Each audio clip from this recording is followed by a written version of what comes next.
আল্লাযী ইউসবিসু ফি সুদুরিন নাস, যে মানুষের অন্তরে কুমন্ত্রণা দেয় তার থেকে তোমরা আশ্রয় চাও। আজকে মানুষের তাওহীদের জ্ঞান নাই, তাই কি করে জানেন? বাঙালিরা বিশেষ করে যখন আমরা মক্কা মদিনা সফরে যাই তখন দেখি, আমরা দেখলাম মদিনায় দাঁড়িয়ে আছি, ওই বাঙালিরা তারা রাসূলের রওজার দিকে, কবরের দিকে ফিরে ওরা হাত তুলে দোয়া করতেছে, আর সৌদি আরবের পুলিশেরা তারা হাত ঘোরায় কিবলার দিকে করে দেয়, কিন্তু বারবার ওরা রাসূলের দিকে চায়। আচ্ছা, রাসূল কি দিতে পারে? কথা বোঝেন না মনে হয়? রাসূলকে দিতে পারে, কেন তারা রাসূলের দিকে চায়? তাওহীদের জ্ঞান নাই তাই। কথা বুঝতে পেরেছেন? আজকে তাওহীদের জ্ঞান নাই, তাই বাংলাদেশের অধিকাংশ বক্তা, অধিকাংশ গায়ক তারা মদিনার ধুলা হতে চায়, মদিনার বাতাস হতে চায়, মদিনায় গিয়ে মাখো মাখো মদিনায় থাকতে চায় আজীবন, কিন্তু মদিনার ইলম নিতে কেউ চায় না। কথা কি বুঝতে পেরেছেন? দেখবেন মদিনার আকাশ, মদিনার বাতাস, মদিনার মাটি, মদিনার পানি, মদিনার মানুষ নিয়ে কত গান আছে, কিন্তু মদিনার ইলম যে অর্জন করতে হবে, মদিনার জ্ঞান যে অর্জন করতে হবে, এ ব্যাপারে যুবকদের মধ্যে কোনো আগ্রহ আমরা পাই না। মদিনার বাতাস দিয়ে কি হবে যদি মদিনার জ্ঞান অর্জন না করেন? মদিনার মাটি দিয়ে কি হবে যদি আপনি মদিনার ইলম অর্জন না করেন, মদিনার শিক্ষা অর্জন না করেন? এই জন্য মনে রাখার চেষ্টা করতে হবে আমাদের, শয়তান সবসময় আমাদের ওয়াসওয়াসা দেয়, পথভ্রষ্ট করার চেষ্টা করে। শয়তান এমন ভাবে ওয়াসওয়াসা দেয়, এই শয়তানের ওয়াসওয়াসাটা অনেক কঠিন।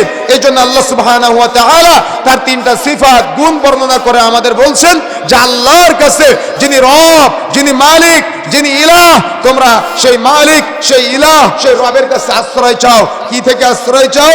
মিন শাররিল ওয়াসওয়াসিল খান্নাস, খান্নাস থেকে আশ্রয় চাও। এখন খান্নাসটা কি? সূরা নাস মুখস্থ আছে না আপনাদের? এখন খান্নাসটা কি?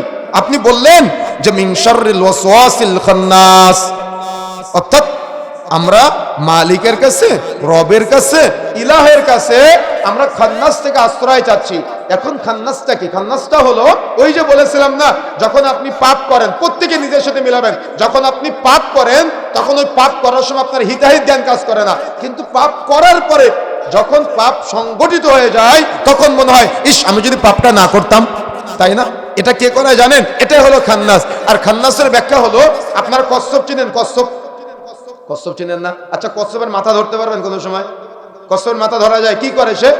মাথা ধরতে গেলেই মাথা গুটিয়ে নেয়। তো খান্নাসটা হলো কচ্ছপের ন্যায়, অর্থাৎ আমি কিন্তু খান্নাস কচ্ছপকে বলি না, উদাহরণ দিচ্ছি কেমন চায়। তার মানে যখন ও পাপ কাজ সংগঠিত করায় আপনি তাকে ধরতে পারবেন না, ও সংগঠিত করার সাথে সাথে নিজেকে গুটায় নেয়। কথা বুঝতে পেরেছেন? এজন্য আল্লাহ বলছেন মিন শাররিল ওয়াসওয়াসিল খান্নাস, আমরা মানুষের রবের কাছে, মানুষের ইলার কাছে, মানুষের মালিকের কাছে এই খান্নাস থেকে আশ্রয় চাচ্ছি।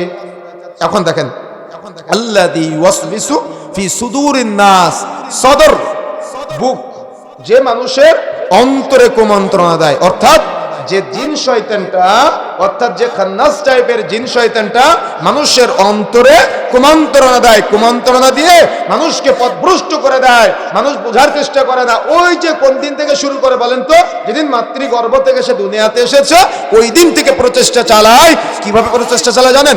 আমাদের শরীরে রক্ত চলাচল করে না শিরার সাথে?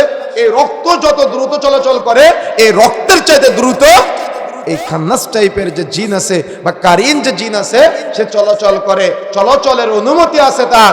এই জন্য আল্লাহ রাব্বুল আলামিন আমাদের আশ্রয় চাইতে বললেন, আল্লাযী ইউসবিসু ফি সুদুরিন নাস, যে মানুষের অন্তরে কুমন্ত্রণা দেয় তার থেকে তোমরা আশ্রয় চাও।